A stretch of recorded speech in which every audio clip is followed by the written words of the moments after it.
Kev G, weather overview. The main story for the next 7 to 10 days is the awakening of the tropics and the continued protection that the jet stream has given the Northeast, and it is going to dominate the next 7 to 10 days. I think this is the last of the heat.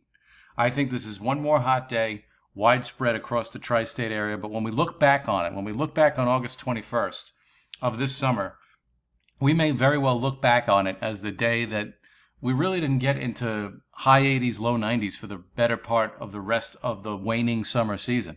So we're going to have a cold front move through tonight, and that will come through with little fanfare. We're not going to see much in the way of showers and thunderstorms. It is muggy out there right now with temperatures in the mid and upper 80s in a lot of places, but this heat and humidity is going to be very short-lived.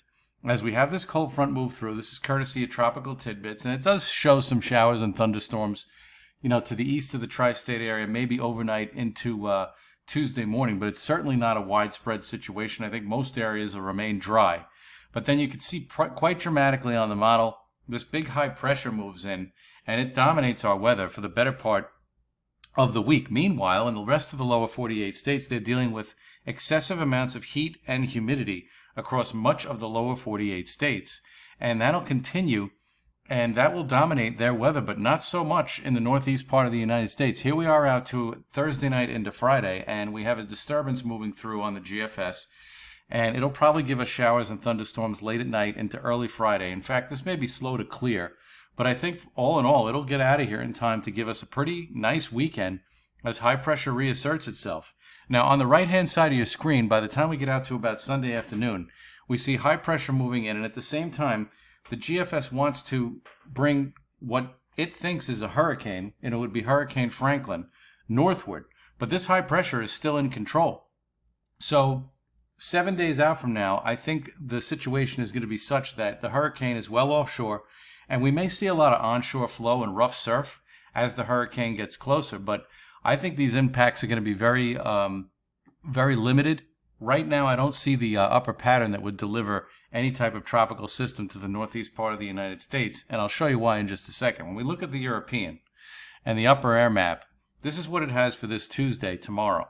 And you can see that this big, giant dome of heat is sitting across the center part of the United States, and it's delivering that heat in a relentless manner across a lot of the lower 48 states. But in the northeast part of the United States, where you see all that blue, that's where the jet stream is reasserting itself. And for much of the summer, this is what's been happening. This is why we haven't really had that hot of a summer. Sure, it's been very humid, especially in the month of July, but June and now for the better part of August, we've seen temperatures at or slightly below normal, believe it or not, when you look at the long-term 30-day average.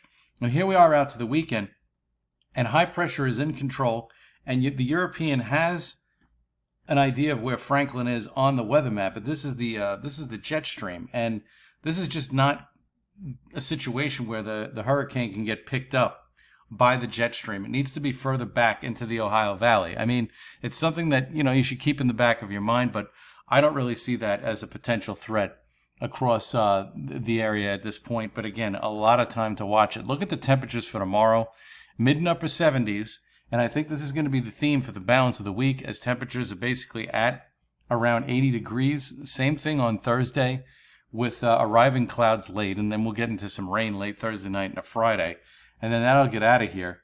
And then by the weekend, we're just dealing with mid and upper 70s, low 80s at best. That's basically where we should be this time of year. Here we are out to Saturday, highs around 80, and Sunday, same thing with highs basically around 80, with very pleasant temperatures.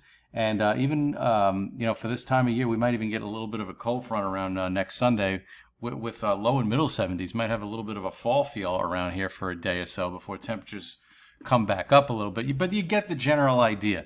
The general idea is that after today, the main part of the heat is going to be basically shunted out of here by the jet stream from the north. It's going to continue the overall pattern that we've had all summer long, and it will probably, in the long run, at least through the next 7 to 10 days, prevent any tropical storms or hurricanes from visiting our neck of the woods.